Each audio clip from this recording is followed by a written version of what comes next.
Olá, queridos amigos, aqui é a Sandra Amaral, fisioterapeuta, e o título do vídeo de hoje é O Atraso é Amigo.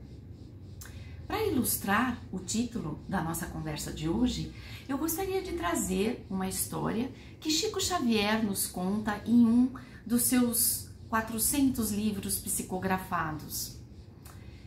Então ele conta que existia um orador, um homem de Deus, uma figura espiritualista que visitava aldeias para levar a palavra de Deus para aquelas pessoas.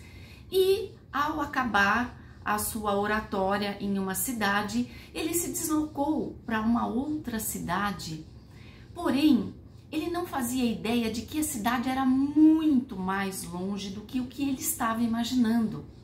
E no meio do caminho, ele foi vendo que começou a escurecer e ele estava muito longe de chegar à cidade. Começou a ficar muito preocupado, ajoelhou e pediu orientação de Deus para tomar a decisão certa, porque já estava muito adiantado para voltar para trás e ele achava que não sabia também se era a decisão certa continuar no meio da noite, numa região que ele não conhecia. Então, ele continuou caminhando e viu uma cova, uma espécie de um buraco na terra. Parecia muito seguro, parecia um esconderijo, parecia algo bastante adequado para que ele pudesse passar a noite. Ele então foi até aquela cova, começou a se ajeitar para poder cochilar, dormir um pouco, e de repente veio um enxame de moscas que o picavam, moscas enormes, e foi praticamente impossível que ele permanecesse naquela cova. Ele, sem murmurar, porém lamentando perder aquela oportunidade de ter aonde passar a noite, pegou os seus pertences e continuou o caminho, abandonando a cova. Foi quando ele chegou na estrada e viu uma bifurcação. Do lado direito era uma estrada com árvores e com a noite muito escura, sem luar, sem nenhuma luz que o guiasse. Porém, do lado esquerdo havia uma ponte e ele conseguia vislumbrar, depois da ponte, um imenso campo branco, que parecia de uma vegetação diferente, algo muito aprazível. E ele então tomou a decisão de ir pela ponte. Porém, quando ele foi dar o primeiro passo para subir na ponte, a ponte se desprendeu e caiu ali no barranco, naquele abismo, de forma que ele não pôde atravessar a ponte. Lamentou, porém não murmurou o ocorrido e resolveu tomar o caminho da direita e continuar mesmo com a noite escura e com o caminho desconhecido.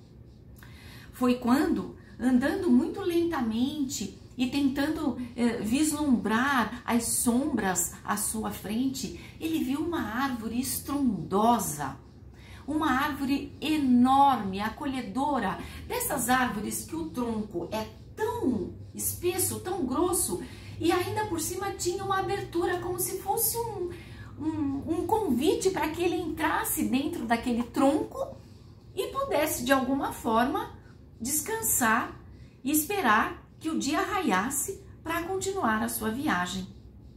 Então começou a ameaçar uma forte chuva, ventos, tempestades, e ele foi se aproximando cada vez mais rápido da árvore, quando de repente aquele vento derrubou um tronco enorme da árvore, foi ao chão. E ele ficou olhando para aquilo e falou: mas não é possível. A minha terceira tentativa de conseguir um abrigo e poder ter uma noite de sono foi frustrada. Parece que não é para eu descansar, parece que é para eu continuar seguindo o caminho. E ele ficou muito assustado, muito mobilizado com aquela árvore tendo caído antes que ele conseguisse chegar até ela, e também agradecido porque ela não caiu enquanto ele estivesse lá dentro. E ele não tinha outra alternativa senão seguir o caminho na noite escura, densa, sem luar. Quando, lá longe, distante, ele vislumbrou um casebre com uma lamparina acesa. Muito feliz e muito esperançoso, ele chegou próximo ao casebre, bateu na porta e uma figura muito carrancuda, muito de má com a vida, um senhor muito mal-humorado, abriu a porta e falou: "O que você deseja?"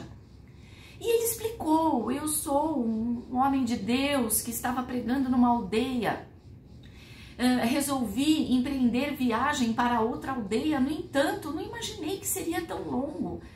Eu tentei vários lugares, abrigo, mas não deu certo. O Senhor é a minha única esperança. Será que eu posso deitar-me dentro da sua casa, num pedacinho de chão, em qualquer lugar?"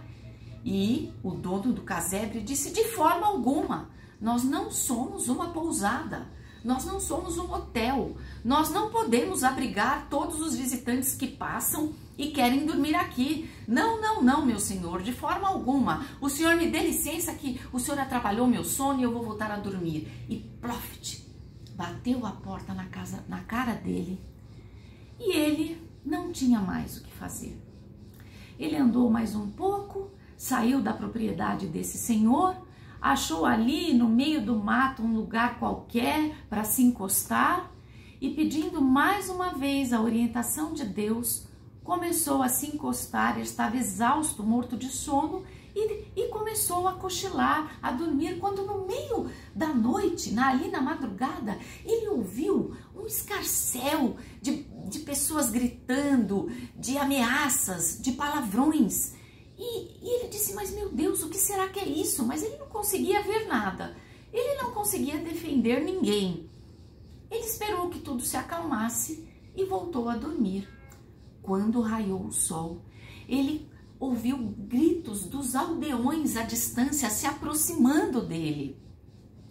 E ele levantou rapidamente e disse: "Mas o que aconteceu?" Ele falou: "Meu senhor, o senhor não viu o que aconteceu?" E ele disse: "Não, eu estava aqui descansando de madrugada, ouvi uns gritos, mas não faço ideia do que tem acontecido." E os aldeões falaram: "Ladrões assaltaram essa choupana dessa família que dormia aí, roubaram todos os pertences e mataram todos os habitantes da choupana, ali da casa, do casebre." E o monge, o homem espiritual, ao ouvir aquilo, ele lamentou pelas pessoas que tinham sido mortas, mas ao mesmo tempo ele agradeceu o livramento e disse: "Deus, obrigado, porque tu não me destes repouso dentro deste lar que seria assaltado." Então, ele começou a contar para os aldeões como havia sido difícil a sua chegada até ali. E ele disse: "Olha, antes dessa choupana, eu vi uma ponte maravilhosa, com uma terra branca maravilhosa à distância, e a hora que eu fui e pus o pé na ponte, a ponte caiu." Os aldeões falaram: "Ainda bem que o senhor não tomou o caminho da ponte, porque ao final daquela ponte, esse branco é um pântano de lama branca que já enganou e matou muitos viajantes desavisados. Ainda bem que o senhor não pegou o caminho da ponte." E o homem de Deus mais uma vez agradeceu o livramento que Deus tinha dado a ele, e ele se lembrou da oração e de como ele estava sendo protegido. E então, ele continuou falando para os aldeões: "Olha, mas antes desta ponte, eu vi uma árvore estrondosa, maravilhosa, que do nada veio abaixo com os ventos da chuva. Eu nunca imaginei. O vento da chuva era forte, mas eu nunca imaginei que poderia derrubar uma árvore como aquela." E os aldeões disseram: "Ainda bem que o vento derrubou uma árvore, esta árvore, porque dentro daquela árvore, que nós conhecemos muito bem de qual árvore o senhor está falando, era o esconderijo de lobos vorazes, assassinos. que se escondem ali na noite, de forma que quando nós estamos viajando, nós evitamos aquela árvore a todo custo, porque sabemos que ali existe lobos selvagens. E então o aldeão, o homem de Deus, mais uma vez agradeceu a Deus pelo livramento. E por último, ele resolveu contar para os aldeões sobre o seu plano malfadado de dormir numa cova. A cova que existia antes de chegar na árvore que caiu, que era a cova dos lobos. E os aldeões, mais uma vez, lhe disseram: essa cova já enganou muitos viajantes noturnos desavisados. Ela é um covil de serpentes. As moscas que não deixaram o Senhor dormir ali, estavam ali por causa das serpentes que habitam aquele lugar. E o aldeão, e o homem de Deus, mais uma vez, se arrepiando dos pés à cabeça, agradeceu a Deus o livramento. Portanto, meus amigos, e aí os aldeões ensinaram para esse homem de Deus o caminho correto, e durante o dia ele conseguiu chegar na sua cidade, agradecendo a Deus por todos os livramentos que o atraso deu a eles, que as impossibilidades, que os aparentes acidentes foram, na verdade, grandes livramentos para que este homem de Deus não caísse em armadilhas da natureza, em armadilhas dos animais e não morresse inadvertidamente, achando que estaria protegido contra as intempéries da noite. Então, essa história nos faz refletir o quanto o atraso é amigo, o quanto o atraso pode falar a nosso favor.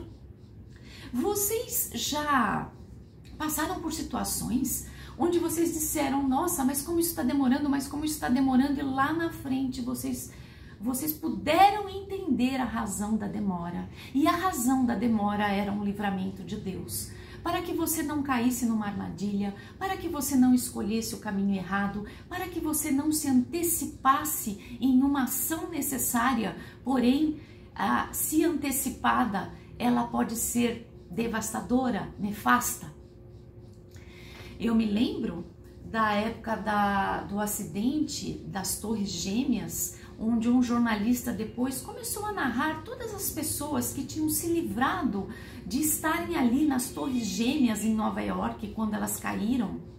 E os relatos são os mais absurdamente e curiosamente impressionantes do mundo. Teve uma moça que falou que ela tinha que estar em ponto no trabalho dela na hora em que as Torres Gêmeas foram abatidas pelo avião, e o bebê dela de 2 anos derrubou no taier dela ali uma mamadeira, alguma coisa, e ela teve que ir correndo, lavar, viu que não saía, trocou de blazer, não combinava com a calça, aí trocou de calça e conseguiu sair rapidamente, 15 minutos atrasada de sua casa. E esses 15 minutos que ela demorou para chegar no trabalho dela, que era nas Torres Gêmeas, as Torres Gêmeas desabaram.